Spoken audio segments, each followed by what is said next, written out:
കേരള രാഷ്ട്രീയം ഇതുവരെയും ഒരു തിരഞ്ഞെടുപ്പിലും അഭിമുഖീകരിക്കാത്ത തരത്തിലുള്ള വിവാദങ്ങളാണ് ഇത്തവണ ലോക്സഭാ തിരഞ്ഞെടുപ്പിൽ നമുക്ക് ഏവർക്കും കാണേണ്ടി വന്നിരിക്കുന്നത്. അതിൽ മുൻപന്തിയിൽ നിൽക്കുന്നത് വടകര തന്നെയാണ്. വടകരയിൽ മത്സരിക്കുന്ന LDF സ്ഥാനാർത്ഥിയായ KK ശൈലജയുടെ അശ്ലീല ചിത്രം അല്ലെങ്കിൽ ഒരു വീഡിയോ ക്ലിപ്പ് പുറത്തിറങ്ങി എന്ന രീതിയിലൊക്കെ തന്നെ പ്രചരണം ഇടക്കാലത്ത് ഉയർന്നു വന്നിരുന്നു. അതിനെതിരെ ശക്തമായ ഭാഷയിൽ ടീച്ചർ പ്രതികരിക്കുകയും വികാരഭരിതയായി മറുപടി പറയുകയും ചെയ്യുന്ന ഒരു പത്രസമ്മേളനമൊക്കെ നാം ഏവരും കണ്ടതാണ്. അത് UDF ക്യാമ്പിൽ നിന്നും പുറത്തു വന്നതാണെന്ന രീതിയിലുള്ള ആരോപണം ഉയരുകയും അതിനെതിരെ ഇടത് സൈബർ ഇടങ്ങൾ ശക്തമായ രീതിയിൽ ആക്രമണം കടുപ്പിക്കുകയും ഷാഫി പറമ്പിലിനെ തേജോവധം ചെയ്യുന്ന രീതിയിലും ഒക്കെയുള്ള നീക്കങ്ങൾ നടത്തിയത് നമ്മൾ കണ്ടതാണ്. പക്ഷേ ഒരൊറ്റ ദിവസം കൊണ്ട് കാര്യങ്ങളിൽ നിന്നും മലക്കം മറിയുന്ന ഒരു കാഴ്ചയാണ് വടകരയിൽ നമുക്ക് കാണുവാനായി കഴിഞ്ഞത്. തൻ്റെ മോർഫ് ചെയ്ത വീഡിയോ ഇറങ്ങിയെന്ന് പറഞ്ഞിട്ടില്ല എന്നാണ് ഇപ്പോൾ വടകരയിലെ LDF സ്ഥാനാർത്ഥിയായ KK ശൈലജ അഭിപ്രായപ്പെടുന്നത്. വീഡിയോ എവിടെയെന്നാണ് ചോദിക്കുന്നത്. ഞാൻ പറഞ്ഞത് പോസ്റ്റർ എന്നാണ്. എൻ്റെ വാർത്താ സമ്മേളനം കേട്ടു നോക്കിയാൽ അത് നന്നായി മനസ്സിലാക്കാൻ കഴിയുമെന്നാണ് ഇപ്പോൾ KK ശൈലജ പറയുന്നത്. വീഡിയോ ക്ലിപ്പുകളൊക്കെ നുണപ്രചരണം നടത്തുന്നു എന്നാണ് അവർ അഭിപ്രായപ്പെടുന്നത്. നിപ്പ വൈറസ് വന്നിട്ട് പോലും താൻ പതറിയില്ല, പിന്നെയാണോ ഈ വൈറസിന് മുന്നിലെന്നാണ് അവർ ഇപ്പോൾ പറഞ്ഞിരിക്കുന്നത്, പരിഹസിച്ചിരിക്കുന്നത്.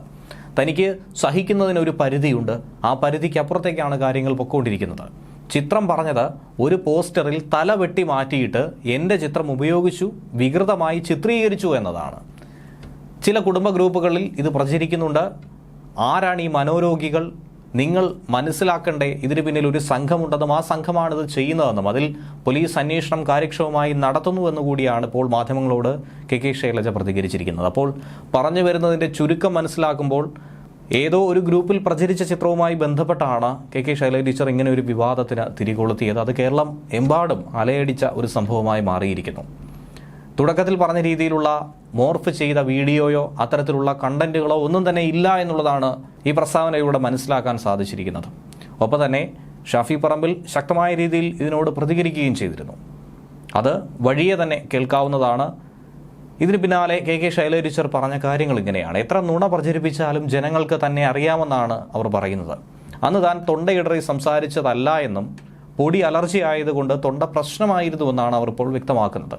ഭരണഘടനയിൽ മതേതരത്വം സംരക്ഷിക്കപ്പെടണം, പൗരത്വം എല്ലാ മനുഷ്യർക്കും ഒരേപോലെ അവകാശപ്പെട്ടതാണ്, സംസ്ഥാനങ്ങൾക്ക് അർഹമായ വിഹിതം കിട്ടണം, സൈബർ ആക്രമണം എൻ്റെ മനോവീര്യം ഇതുവരെയും ചോർത്തിയിട്ടില്ല, പാനൂർ സ്ഫോടനം മാത്രം ചർച്ചയാക്കുന്നവർ ദേശീയ തലത്തിൽ പല പ്രശ്നങ്ങളുണ്ട്, ആ പ്രശ്നങ്ങളിൽ നിന്നും ജനങ്ങളുടെ ശ്രദ്ധ തിരിക്കാനാണ് ശ്രമിക്കുന്നത്.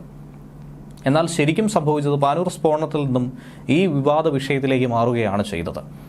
ഒപ്പം തന്നെ ശൈലജ ടീച്ചർ പറയുന്നു, തനിക്കെതിരെ എത്ര നുണ പ്രചരിപ്പിച്ചാലും ജനം അതൊന്നും വിശ്വസിക്കില്ല എന്നുള്ള ആത്മവിശ്വാസവും പ്രകടിപ്പിക്കുന്നു. ഭരണവിരുദ്ധ വികാരം ഒന്നും തന്നെയില്ല.